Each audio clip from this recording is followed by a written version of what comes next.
Existe uma sensação muito específica quando você assiste Made in Abyss. No começo, parece uma aventura tranquila, uma história sobre descoberta, sobre exploração, sobre crianças atravessando um mundo fantástico em busca do desconhecido. As paisagens são lindas, as criaturas parecem até mágica. O mundo transmite aquele sentimento clássico de aventura que lembra obras como Hunter x Hunter ou até mesmo Jornada para o Centro da Terra. Mas aí você continua assistindo e lentamente percebe uma coisa: a obra não se trata de uma história só sobre aventura, e sim sobre perda. Perda da inocência, perda da humanidade, perda do corpo, da mente e da identidade. E quanto mais os personagens descem, mais a obra deixa claro que o abismo nunca foi um lugar feito para seres humanos. Talvez seja justamente por isso que eu acredito que o final dessa obra sangrenta e fofinha ao mesmo tempo será inevitavelmente trágico. Não apenas porque a obra é cruel, mas porque tudo na narrativa aponta para uma conclusão dolorosa desde o primeiro capítulo.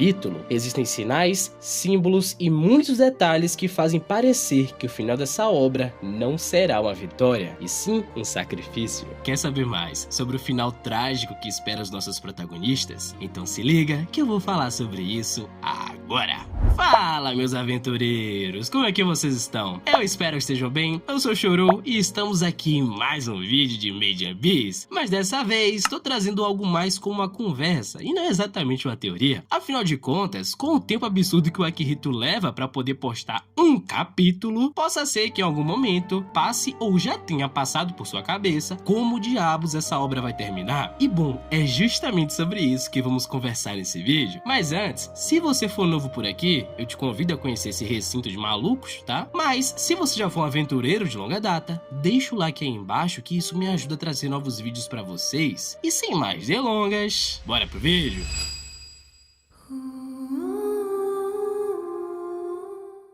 Deixa eu começar fazendo uma pergunta pra você aí do outro lado da tela. Você, em algum momento, já percebeu que uma das coisas mais brilhantes em Made in Abyss é a forma como o abismo é apresentado? Porque ele é lindo, não tem o que falar. E isso importa muito, ainda que não pareça. Se o abismo fosse apenas um lugar grotesco e infernal desde o começo, ninguém sentiria vontade de explorá-lo. Mas ele encanta, ele desperta a curiosidade, a arquitetura das camadas, as criaturas desconhecidas, as relíquias, até mesmo a sensação de que existe algo impossível esperando no fundo. Tudo isso faz parecer que o abismo seduz as pessoas, e essa talvez seja sua característica mais perigosa, porque todos que entram nele acreditam que vão encontrar respostas, mas quase ninguém percebe que ele nunca devolve aquilo que toma. Quando a obra apresenta a maldição do abismo, sentimos como se fosse algo místico e biológico ao mesmo tempo, uma força misteriosa que afeta o corpo de quem sobe, causando náusea, dores, sangramento ou então alucinações. Mas conforme a história avança, fica claro que a maldição vai muito além disso. Como já falei em outros vídeos aqui do canal, o abismo não destrói apenas o corpo, ele destrói identidades.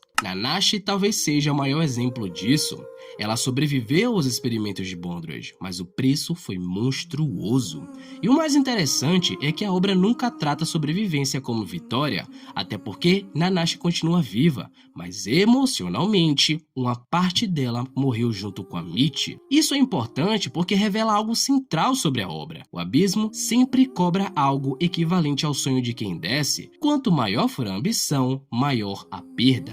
E essa coisa de ambição se interliga diretamente com outro tema que ajuda a sustentar essa ideia. O verdadeiro tema da obra é a obsessão. E ok, vamos lá. Você já percebeu como todos os personagens importantes da obra são consumidos por algo? É no bom sentido, viu? Não pense em merda não, viu? Riko é obcecada pelo abismo. Ela romantiza o desconhecido porque cresceu ouvindo histórias sobre os exploradores lendários. Mas existe algo extremamente trágico nisso. Riko nunca realmente entende o perigo, ela continua avançando, mesmo depois de testemunhar horrores inimagináveis. E isso não acontece porque ela é corajosa, longe disso. Isso acontece porque ela foi emocionalmente moldada por esse lugar desde o seu nascimento. Ela praticamente nasceu destinada a descer, e tem muitos momentos do anime e do mangá que deixam isso óbvio. Reg, por outro lado, é ainda mais assustador, porque ele parece representar o oposto da humanidade. Ele é gentil, sensível e protetor, mas ao mesmo tempo ele é uma arma absurda criada nas profundezas. Inclusive, existe algo profundamente melancólico nele, como se sua existência inteira fosse artificial, como se ele tivesse sido criado para cumprir uma função específica. Agora,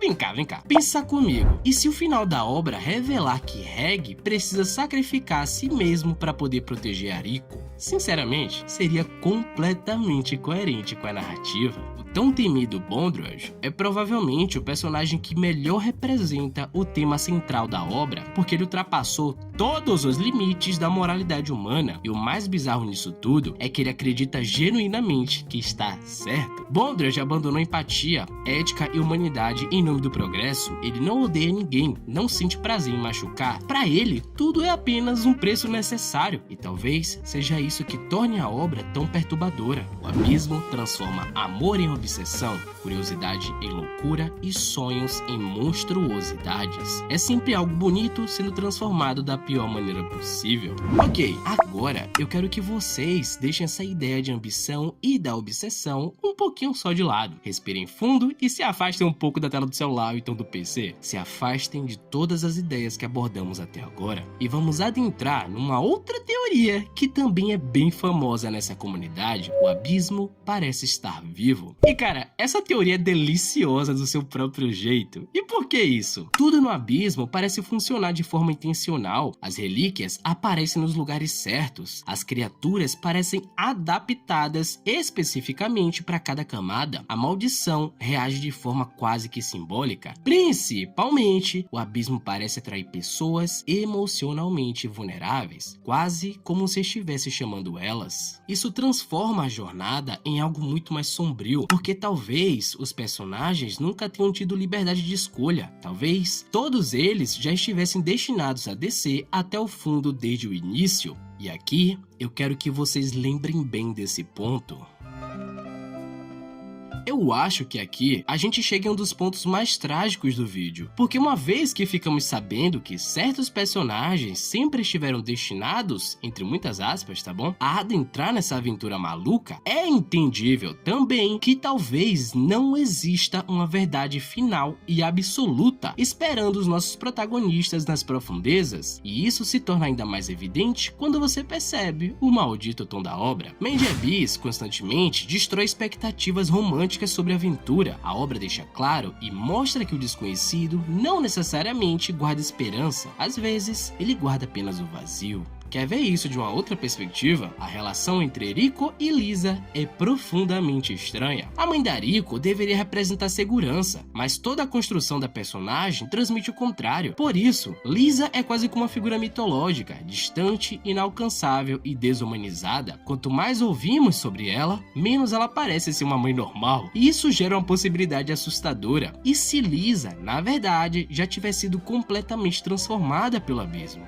Dessa forma, talvez Ariko não esteja perseguindo uma pessoa, mas apenas o fantasma de quem sua mãe costumava ser. E cara, isso seria devastador, porque destruiria a motivação emocional inteira da protagonista. E se isso não for o bastante, relaxa que ainda tem mais. Made Abyss nunca recompensa seus personagens. Esse talvez seja o maior sinal de que o final será trágico. A obra nunca entrega a felicidade sem sofrimento, nunca. Toda conquista vem acompanhada de trauma, toda evolução exige dor, toda camada destrói mais um pouco dos personagens. Então por que o final seria diferente? Narrativamente e dentro desse contexto, não faria sentido a obra terminar com todos sobrevivendo, Riko encontrando a mãe, Reg recuperando a memória e todos voltando felizes para a superfície, porque isso contradiz absolutamente com tudo que a obra construiu até agora. E aqui chegamos ao ponto mais importante de tudo nesse vídeo. Eu não acho que Made Abyss terminará com uma grande batalha, eu acho que terminará com uma decisão cruel, porque o verdadeiro conflito da obra nunca foi físico, é existencial. Talvez Ariko precise escolher entre permanecer no fundo, abandonar sua humanidade, sacrificar o Reg ou então aceitar que nunca poderá voltar. E o pior, talvez ela não não aceite isso sorrindo, porque o abismo já consumiu completamente o seu desejo de continuar descendo. No fim das contas, Mia talvez seja como um todo uma metáfora sobre o impulso humano de buscar aquilo que não deveria ser alcançado, a necessidade de continuar avançando mesmo sabendo das consequências e sendo movido pela curiosidade, ambição e obsessão. O abismo representa o desconhecido absoluto e os personagens representam pessoas incapazes de resistir ao chamado dele. Por isso, dentro de todo esse contexto, o final trágico parece inevitável, porque certas jornadas não foram feitas para terminar bem.